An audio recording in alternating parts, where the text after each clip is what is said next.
Good? Okay. You got it recording? Okay, just real quick. Glad everybody came out, and this seems to be the usual group we've had through the primaries, a couple of new people, but show of hands.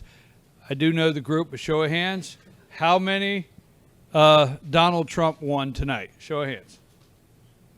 Okay. So that's unanimous? Did I see everybody? Okay. You might want to, if you want to get in the conversation, you want to get over here. Okay, Lester Holt, the moderator. Let's go there first.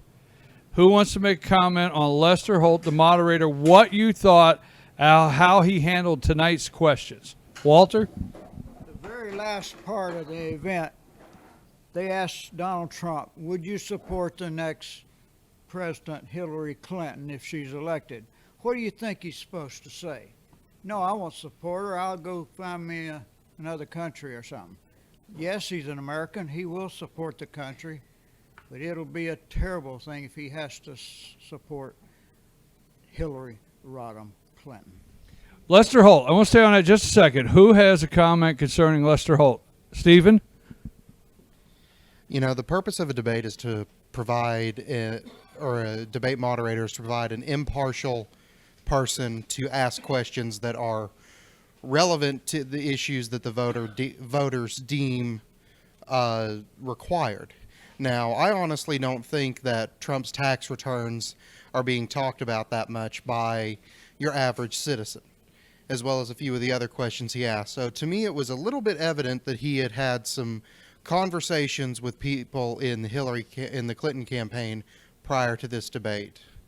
You pick up Lester Holt may have had a conversation prior to the debate. Anybody notice that Lester Holt led all of his questions to Trump, the birther question, so on and so forth, the look to be president, all those questions, but not one question did he lead to Hillary the opposite way as far as her emails or immunity for her staff or whatever. There was no opposite. Any more comments concerning Lester Holt? And he obviously had Matt Lauer in mind, his fortunate experience. And they got to that Matt Lauer had so many negatives. He's an apostate to the left now. You'll never see him again on one of these. So this man had that in mind, certainly. Rebecca, what were you going to say? Well, he started out the entire debate with a false premise, starting out the entire thing, setting it up that the economy is better, the jobs are improving, a complete false premise. The debate started false. That increased jobs, false premise to start. Okay. Brian, as far as that premise goes, what they failed to the economy is doing better, but that's because the last 6 years Republicans have had control of the purse strings in Congress. They have been trying to keep the deficit down. They've been trying to manage the debt that we have, and a lot of the sluggish growth that we have had is because of policies that were implemented by a supermajority Democratic Congress from 2006 to 2009, where they had unfettered control, especially once Obama was elected in 2008. I mean, they essentially had 2 good years where they had complete control of the country and managed to destroy every bit of good, sound economic capitalist policy that we had. And they are now trying to take credit that the economy is starting to recover when it's the Republican Congress that has actually reined in much of their spending. Okay. Let me ask this question. Now, I pretty much know everybody here tonight, so let's try the open-minded side, okay? Wait a minute, seriously. There are a lot of Americans, okay, that don't live in North Georgia, in the great conservative mountains of North Georgia, but that are looking tonight, that did watch tonight to see if Donald Trump could be presidential. They've heard the media say temperament, presidential. Do you think, who wants to take this, do you think Donald Trump effectively showed some people, the undecided, that he can be presidential and he has the temperament? Because we've all heard that in the media. Who thinks that he accomplished that tonight? Well, looking presidential and having temperament do not necessarily go together. Because he'll Hillary has lost her temper in the privacy of her offices and throws things at people. But she looked more presidential today. She maintained she had to fight for it, but she looked like a professional up there. Yes. But Hillary is a harper. She harps. And Trump drifts. He goes on one tangent and then he moves, his thought process takes him somewhere else. He had a lot of opportunities to knock the ball out of the park as far as Hillary is concerned. When Hillary brought up the dangers of the hacking of our system, he could have said, well, you contributed to that with your server, and had everybody on their feet in that place. Well, He but did not. but did he do what he needed to do tonight as far as looking presidential? He didn't do that. His consistent interruptions of both Hillary and the moderator, for people that don't stay involved in politics, might look childish. So that's one thing that he is going to have to work on in the next few debates. I mean, it's something that he's done in almost every debate. For us that support Trump, we see it as comical. We see it as him trying to get his points across. But a lot of it goes back to the quantity of times that he interrupted versus the quantity of times that Hillary interrupted. Okay, Ralph. Yeah, one thing that I think that in some ways makes him boring, he's only got about 100 words in his vocabulary. I mean, he really needs to expand his way, quit using the same words over and over and over again. Can you please don't say bigly? Okay. And your comment? Do Doyle first. I was struck by, to be president is not just about temperament. It's about the temperament of the people that you surround yourself with. And that's exactly what he was talking about when he was talking about the admirals and the generals and the other people that were supporting him. And that will temper his temperament. I think he has the intelligence to listen to them, but he's got to work on his polish. One thing I think that he did positive tonight was he didn't do a lot of the facial expressions, the eye rolling and things when people say something.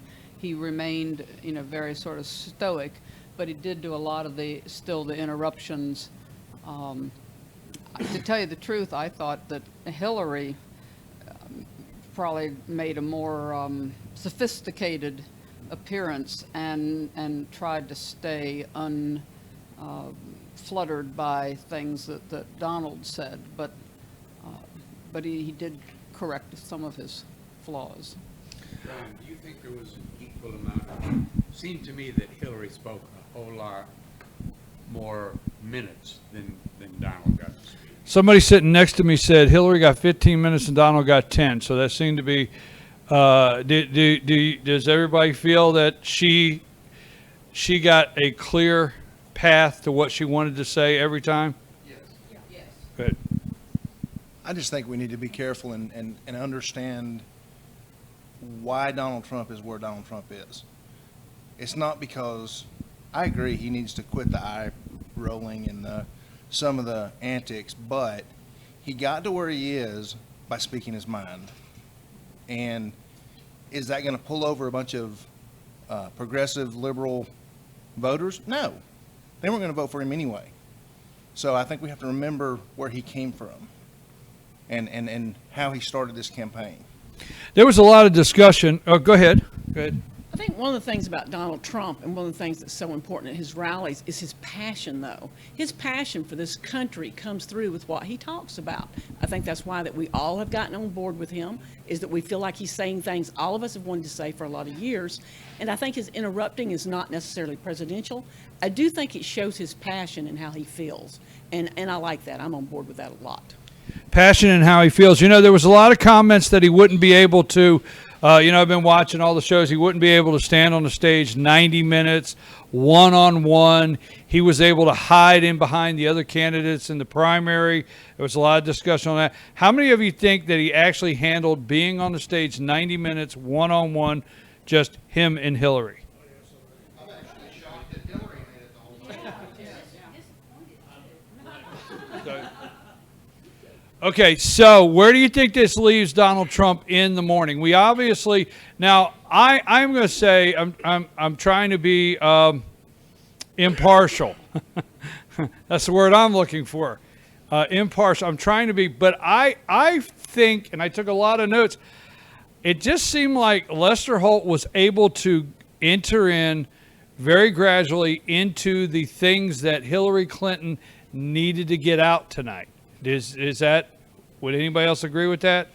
I think that Hillary's will get a bump, her standings in the polls will get a bump tomorrow. I'd say by a minimum of 5 points. You can't come back. You're banned. But we still love you though. We still love you. I like that. Hillary's going to get a bump in left-leaning states. Donald Trump's going to get a bump in right-leaning states, because what you have is Hillary made sure to hit hard on all the points that she wanted to hit hard on. But you see, the problem is right now, especially people in my age group, don't really care about a lot of the stuff that Hillary keeps attacking Donald Trump with. People, especially that are under age 35, really only care about the economy. They want to make sure that when they graduate from college that they have a job. When they get married, that they can support their wife and their children. They don't care as much about guns on the streets or stuff like that. And that, to me, that's why Donald Trump is starting to make a lot of inroads with people that care about the economy, because they know he's a businessman. He's built a multi-billion dollar business, and they know that he can do the same thing for the country. And on top of that, it doesn't hurt that millennials are 3% more conservative than the previous 2 generations combined. Keith, I think Keith is correct. We'll have to see what the polling numbers are, but I think Keith may have a very strong. Go ahead, Walter, and then we're going to have It's to a wrap very, up. very short statement. I never worked for a poor man.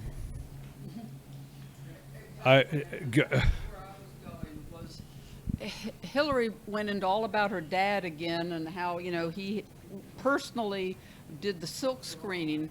Well, I wanted Donald to say, and how many employees did your dad hire? Whereas his dad, who built businesses, hired lots of people. And that's the whole premise of, she kept wanting to tax the wealthy. Well, if you keep taxing the wealthy, there's no one to create the jobs, which is what's wrong with what's happened to our economy.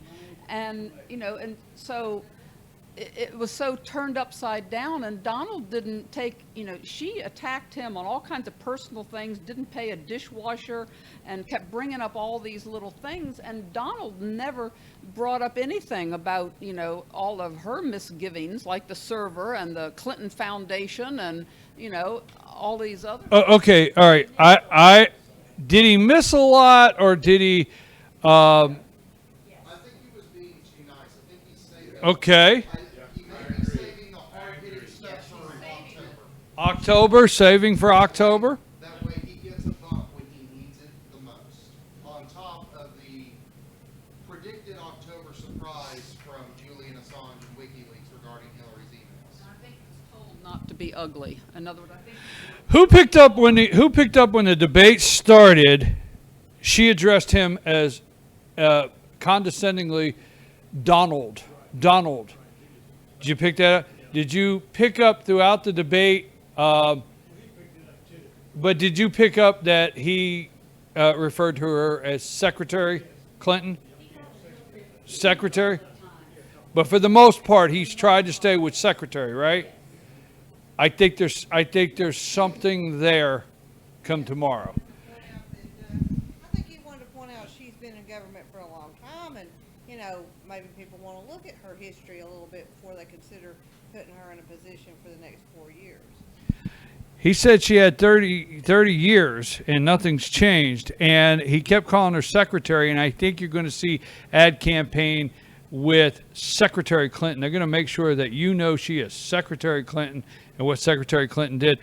Go ahead, Stephen. We're going to wrap it up because I have to get up in the morning. FYNTV.com, 8 a.m. what I want to see Donald Trump roll out an attack at about is the child molestation case that Hillary tried right after she got her Juris Doctorate, where she laughed about getting a 40-something-year-old child rapist off for raping a 13-year-old girl on the side of a road and leaving her for dead. That is not the quality that I want to see. I couldn't agree. I couldn't agree more.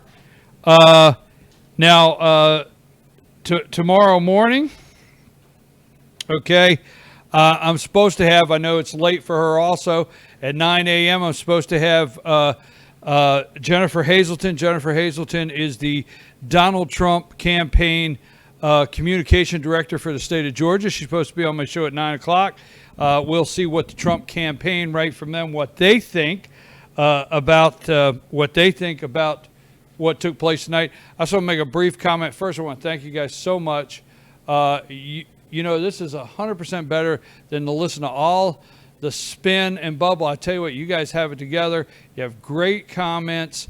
I want to say something real quick. They need, and I don't know, I want you to stay. Joanne and I worked on this afternoon. She's going to be getting something out. My sister, while I have your attention, is the volunteer coordinator for 5 counties in the state of Pennsylvania right outside of Philadelphia. There's over 1.4 million voters in the Lehigh Valley. There's 5 counties. They told us the internal polling 2 weeks ago that Trump was only down by 3% in Pennsylvania. If you looked at the polls that came out today, he's virtually tied in Pennsylvania. They need your help. They're telling me they can win PA. I think they can. They need your help. Phone banks today, they're not discouraging phone banks, but today with cell phones, they're not as effective as they used to be. They need door to door. They need boots on the ground. Hillary doesn't know about that.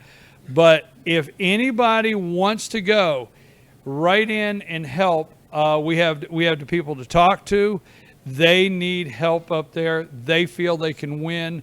Their polling said they're virtually tied. Their internal polling says they're tied. It's come out on TV. We'll see what the polling does in a couple days. I don't know if this will move it that much. I will finish out by saying, I want the last word. You're not going to like it. Hillary looked healthy. But you're not going to like it. If she needed to do anything tonight, she needed to A, not cough, B, look healthy, and C, get up in the morning. And if she does that, she actually did what she needed to do. We want to thank Pools Barbecue for letting us have the room. As we always guarantee, you tell your friends the next debate, you guarantee we can hear it, and there's plenty of room in the TV. So, yes. One more thing. Margaret Williamson, they couldn't be here tonight because they're still in Boston, but Margaret has had T-shirts made that says, "I am a deplorable." And they'll be available tomorrow, I think. I think that's when she's coming back. So if anybody wants a T-shirt, let me or Margaret know. FYNTV.com. It's that simple. 8 to 10. Okay, 8 to 10, Monday through Friday. Stephen, yes. One last thing. If you need any Trump campaign materials, yard signs, door hangers, even some of these wonderful T-shirts, the Gilmer County Republican Party has their headquarters open. It is across the street from the hitching post. They are open from Thursday to Saturday, so please stop by, come get some yard signs, some bumper stickers, some buttons, whatever you need to help get the word out. And we're going to hopefully start doing some phone banking from that location fairly soon.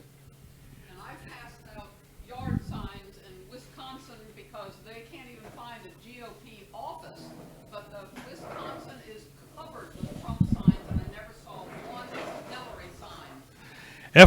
FYNTV.com. Please tell your friends. Thank you very much. Kill the record.